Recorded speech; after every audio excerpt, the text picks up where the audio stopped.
Okay. Uh,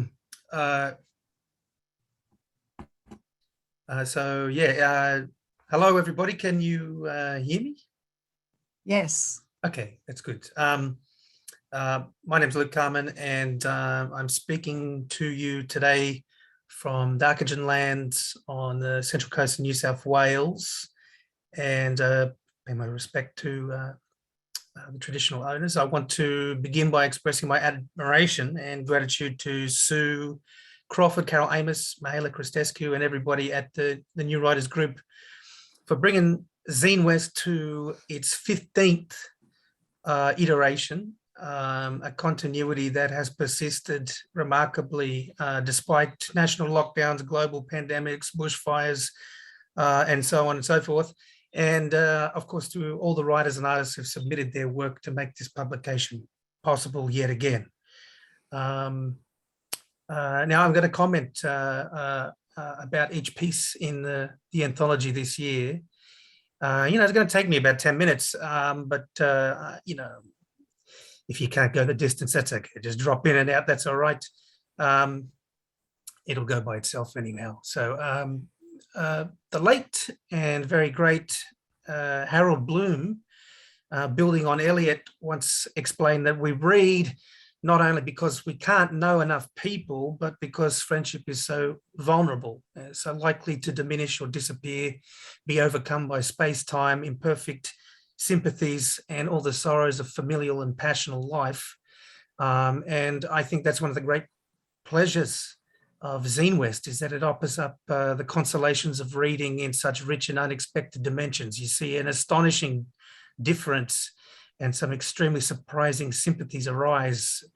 The first of those themes that emerged this year, for me at least, perhaps for the reasons that Liz already touched on, is the abundance of animalia. At first, obviously you get that galah on the book's cover, but then the very first literary work is Caballo by Harold Legaspi, and it establishes from the very beginning that the publication is polylingual, and it sets the initial perspective of the reader behind the wild eyes of horses in a single stanza, asking us to listen to these plaintive, maybe ironic calls to be ridden by the Mother of Grace and to be dealt out to strangers like harvest wheat, animals as symbols of power and beauty without home, without names, in an all too human world.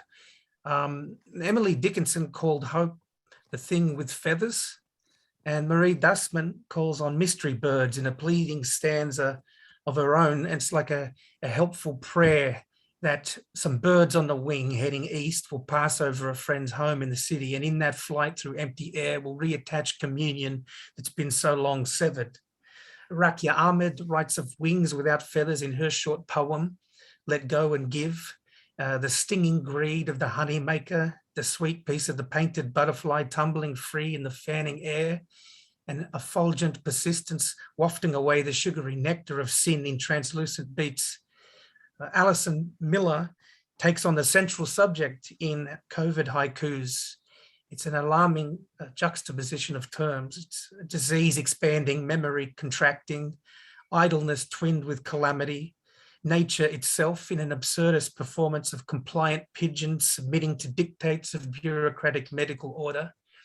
Pete Schmiegel takes us to Geronimo's daybreak, where an oyster catcher named Bev awakens between two drunken Henrys, and memories of playing amanuensis for a tyrannical father when Geronimo, who's a dog, restores temporary order to ongoing chaos by laying a pink shell on top of Bev's toes. Amanda Nassif sees a crack in the Parramatta sky, crosses the crumbling streets in a fugue's gamble, the harvest of faces in morning coffee queues, inhaling the stinging ice air and the callous laughter of schoolboys as we ignore the gutter where some look up at the fault in the stars. Beyond the Grim Marsh by Ilona Kruger presents a cataract causing a warping anthropomorphism. It's an inversion of the butterfly's painted beauty where the poet turns back into slug form, worming along with a burden of shell, Santana angling to the catching of coloured pots of gold beyond the dire marsh's horizon. A stifled yawn begins Danielle Vera's stocking stings and sympathy. In the midway of the weekend shift, stacking folded jumpers when a sudden squeal of a queen bee drones in her periphery, portends of bigotry in the hosiery section. A clash gives way to healing wounds with stockings and balm cure-alls. The Maker of Bella Pappas by Artel Lanthal begins with the threat of a passing ball, and the memory of an opal pink picture frame begins a metamorphosis. The beautiful daughter, Bella Pappas, stands inside a mocking cocoon of sneers and smirks and emerges an avenging angel. Caitlin Bruner has been transformed too by the formulae affixed in creative writing class, a guide to 21st century poetry.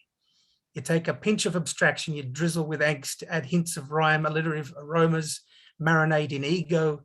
You serve sliced with sharp enjambments, garnished in colloquialisms, al dente amore. There's a feast of a different kind prepared in Matilda Hart's Meat Market Modern Love, a doorway barred by false seductions where an old Richard interrupts Lizzie's purchase, spoils the procurement of pickles, olive, ham, and cheese, and turns up in the ball in his rags with wet palms, a mess of man demanding unearned esteem. Justice is the theme of Denise Newton's tale of childhood contestation. What's a bat compared to a bike? A karmic readjustment in a game of backyard cricket is a kind of minor Christmas miracle. 2 front teeth right out of their gums, while an offering of green jube settles in the mouth to mull the unfair order. Christopher Summit's Breathe begins in the mouth, one loss auguring another. Where one body slides helplessly into the dying light, another rages for life. The gates of heaven spring up open over Doonside sky like a sidekick in the ribs. It leaves you bleeding on the cold, matted floor, gasping for breath. The Time by Peter Cartwright is colour. Curtains closed in gloaming gold and emerald green, the burnished ember of Christmas, indelible memory in innocent jade leaf aligned like toy soldiers, their fresh red painted coats, the colours changing with the seasons, brighter with the years like a light at the end of a wandering storm. Akshaya Sivakumar's column is an act of creation, with a powdered mask looking down on circles within circles, the mandala's intricate balance of form, 2 dappled girls skipping rope while ants eat away at the ritual order, a desire to return to life what's lost in the ordinary passage of time. Neil Collis sings a haunted Vianella, mixing myth and phantom at a dance of triple meter, a ghostly presence gambling toward the bright light of foretold harmonies, moving to rhythms derived from an unconscious energy. Lysel Herman surveys associations with Parramatta, superstructures of sterile glass and steel assembled under the numb caprice of the powers that be. Under the present's exponential ugliness and the bluebells of memory. A village city in wheat bags, jacaranda flower, Christmas displays in the warm store windows, a little old woman with a box of pillowed dates and a slow train coming in the dark distance. Catherine Pollock's Girl Talk arrives on a very different train where a tooth breaks its thread in a carriage, lands on the cards between 2 friends like a meaty omen, and dreams of opera Bondi Luna blotted by an affliction of the eyes, and tourism traded for pimply games with ominous portents in hotel rooms, leaving the station at last with familial glances and gap-toothed smiles.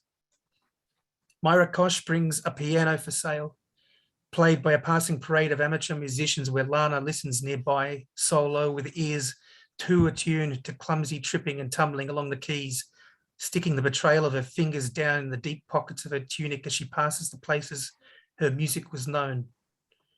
Joe Malachik reveals the lies of love required in old age, putting up confused charades against the unbearable burden of having lived long, persistence in display of theatre, the final age where its last acts, last roles become a living, masking martyrdom. Louise Looms begins with the good Lord and all his useless angels in Mrs. Kin Goes to Church. The wisdom is all in vanity in the final accounting. All the prayers in the world might go up in the same wind that snatches joy from your life without so much as a nod to your wasted Hail Marys. Victoria Cartwright heralds dawn in Landing Station, spies a bird on a balcony in the pale break of day, clicking its curled heels and leaping onto shoulder, in a bold flutter of wings with fanged death purring on the tiles, chatter of beaks and the rhythm of brooms restore the rightful order of things. Nix Hamilton speaks obviously dead into being, a heterogloss crossfire of subtle social exchanges between mothers, daughters, friends, and lovers, revealing the hell of other people, the sting of betrayal, and the painful burden of unspeakable injury. C.A. Broadrip gives us three good whiffs: split spirits running parallel through snowy, swept pines and predatory flowers. Investigation made with axe reveals a scene change as sharp as any dream. A mansion materializes where woodland was, and a court assembles around a king and his collected opal perfumes. On the Lake by Norm Fairbairn sees a darkness, cosmos deep, stretched out across waters to anoint the bathing moon, watching from a drunken house painted with cheap red and vermilion birds and just the edge of sadness threatening to fall, when the consoling warmth of children, the pachyderms are packed up out of the room, dismissed, precious stones polished down to the glass. And Geneva Valek introduces us to the rat, an unwelcome cohabitant of sleepless nights in Oxford Street apartment, summoned up from the hellish pit of unclean kitchens, far from the lemon myrtle scent of youth, with sunscreen afternoons and kangaroo dusk, and the occasional serpent lying flat in the hot rock of Paradise Lost. Meeting Magda by Anna Radovich supplies a proverb for the meeting of heroes, and a warning against being transfixed in the quixotic tradition, being seduced by the sly stratagems of professional storytellers, whose words commingle with their own thoughts and sensations, with all the hypnotic simpatico of a sorcerer's spell. Now, for the final words on my encounter with Zinewest 2021, I'll paraphrase again the late and great Harold Bloom. We read because we will be haunted by visions that speak to us on the higher frequencies, speaking to us and for us in variations unlimited.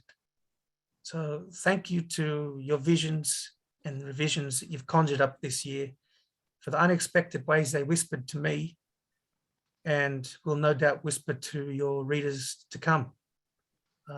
Thank you very much.